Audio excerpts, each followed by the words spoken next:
오늘 말씀은 마태복음 8장 14절에서 17절까지의 말씀입니다. 예수께서 베드로의 집에 들어가사 그의 장모가 열병으로 앓아 누운 것을 보시고 그의 손을 만지시니 열병이 떠나가고 여인이 일어나서 예수께 수종들더라. 저물매 사람들이 귀신 들린 자를 많이 데리고 예수께 오거늘 예수께서 말씀으로 귀신들을 쫓아내시고 병든 자들을 다 고치시니 이는 선지자 이사야를 통하여 하신 말씀에 우리 연약한 것을 친히 담당하시고 병을 짊어지셨도다 함을 이루려 하심이더라. 아멘. 할렐루야. 희망찬 아침입니다. 오늘 여러분들에게는 어떤 설레는 일들이 있나요? 월급이 들어오시는 분도 있을 테고 좋은 만남을 갖게 되는 분도 있을 거라고 생각합니다. 그러나 우리 하나님의 자녀들에게 있어서 가장 설레는 일은 바로 주님과 동행하는 것입니다. 주님과 함께하는 오늘 하루 저와 여러분의 인생에 가장 멋지고 행복한 날 되시기를 주님의 이름으로 축복합니다. 자, 예수님께서 베드로의 집으로 가셨습니다. 이 사건은 공간복음 기자들 모두 기록하고 있는데 병행 구절인 마가복음과 누가복음에 보면 이날이 안식일이었고 회당에서 나와 베드로의 집으로 가셨다라고 되어 있습니다. 예수님께서 베드로의 집으로 신방 가신 것입니다. 베드로의 집에 장모가 있다고 했으니까 베드로는 결혼을 했을까요? 안 했을까요? 결혼을 했다는 것을 알 수 있죠. 예수님께서 친히 신방을 오셨는데 어떻게 된 일인지 시몬의 장모는 일어나지 못하고 누워 있었습니다. 그건 다름 아닌 열병 때문이라는 것입니다. 오늘 여기에 우리의 문제가 그대로 노출되어 있음을 봅니다. 무엇인가요? 안식일에 안식하지 못하는 인생이라는 것입니다. 원래 하나님은 천지를 6일 동안 창조하시고 7일째 되는 날 안식하셨습니다. 하나님은 우리에게 이 안식일을 선물로 주셨습니다. 그러니까 이날은 우리를 위한 날입니다. 안식일에 하루를 온전히 쉼으로써 우리가 유한한 존재임을, 한계가 있는 존재임을, 또 충전해야 되는 존재임을 확인하게 되는 것입니다. 우리는 모두 이 안식을 위해 달려가고 있는 것이죠. 마지막 날에 약속된 새하늘과 새 땅 역시 안식의 절정이라고 할 수 있습니다. 그런데 우리에게 이 안식이 깨어지는 일이 생겼습니다. 바로 죄로 인한 것입니다. 죄는 하나님과의 안식, 하나님과의 화평을 깨뜨렸습니다. 죄는 하나님과의 관계가 어렵도록 만들었습니다. 이처럼 죄는 우리를 힘들게 합니다. 무엇보다 우리 삶 가운데서 안식을 빼앗아가 버립니다. 지금 보십시오. 하나님의 아들 온 세상의 주가 되시는 분이 그곳에 찾아왔음에도 베드로의 장모는 누워 있었습니다. 맞이할 수가 없는 것이죠. 죄와 저주와 질병과 죽음에 눌려있는 우리 인생은 그래서 참된 안식이 없는 것입니다. 예수님이 오셔서 이 상황을 바꿔주시기 전에는 우리에게 진정한 안식이란 없습니다. 15절 보실까요? 그의 손을 만지시니 열병이 떠나가고 여인이 일어나서 예수께 수종들더라. 예수님은 그 여인의 누운 것을 보셨습니다. 그리고 그 손을 만지셨습니다. 참 단순하죠? 심플합니다. 인간의 연약함을 아시기 때문에 어디가 고장났는지 어디가 문제 있는지 아신다라는 것이죠. 그러니 거기에 손을 대시고 고치시는 것입니다. 병행 구절인 마가복음에 보면 손을 잡아 일으키시니 열병이 떠나갔다라고 기록합니다. 그리고 여자는 예수님을 수종들 수 있게 되었습니다. 오늘 우리도 마찬가지입니다. 원래 우리의 본분은 하나님을 예배하고 주님께 수종드는 것입니다. 예수님을 수종들어야 될 우리가 죄에 눌려 있으면, 상황에 짓눌려 있으면 곤란해지게 되는 것이죠.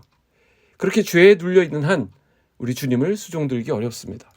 문제에 눌려 있고 관계적 어려움과 이런 것들이 우리를 짓누를 때 마치 열병에 눌려 주님을 수종들지 못하는 이 여인처럼 우리는 죄에 속박되게 되는 것입니다.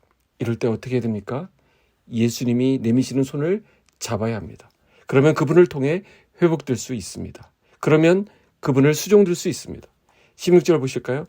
저물매 사람들이 귀신 들린 자를 많이 데리고 예수께 오거늘 예수께서 말씀으로 귀신들을 쫓아내시고 병든 자들을 다 고치시니. 복음서에 소개되어 있는 기적들은 예수님이 행하신 수많은 기적들을 다 기록하지 않았습니다. 그중에 몇몇 개만 추려서 기록했다는 사실을 오늘 16절을 통해서 확인하게 됩니다. 자, 이날도 예수님께서 많은 귀신 들린 자, 병자들을 고치셨습니다. 오늘 이 본문에 나와 있는 표현을 보십시오. 사람들이 귀신 들린 자들을 많이 데리고 예수님께 나왔습니다. 특히 여기서 저물어 해질 때라는 표현이 흥미롭습니다.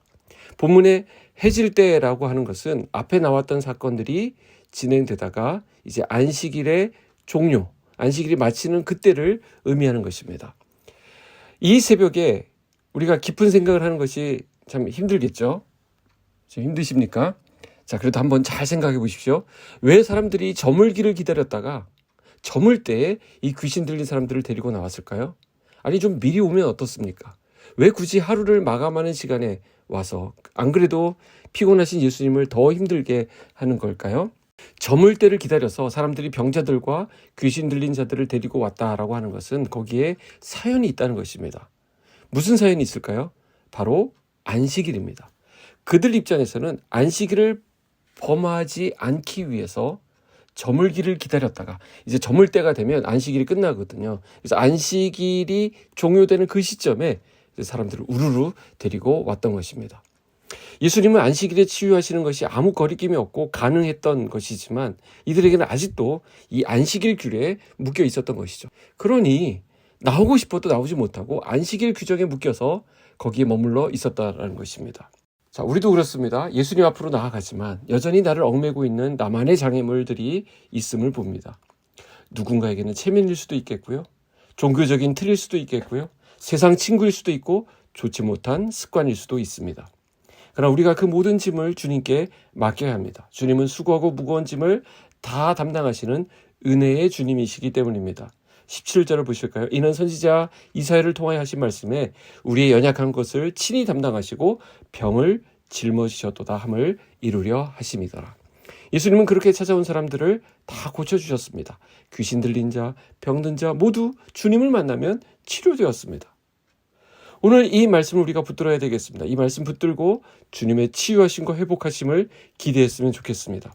오랫동안 우리를 얽매고 있던 짐들을 주님께 다 맡겨버리고 새롭게 하시고 가볍게 하시는 주님을 온전히 신뢰하는 저와 여러분이 되기를 주님의 이름으로 축복합니다. 기도하겠습니다. 하나님 아버지 감사합니다. 우리의 연약함을 멸시치 않으시고 고치시고 싸매시는 주님을 찬양합니다. 우리의 고질적인 아픔을 주님이 아시오니 만지시고 회복시켜 주시옵소서. 원래 목적하신 대로 우리가 주님을 섬기고 수종되는 자리에 있을 수 있도록 우리에게 새 힘 주시고 새 소망으로 함께하여 주시옵소서. 예수님의 이름으로 기도하옵나이다. 아멘.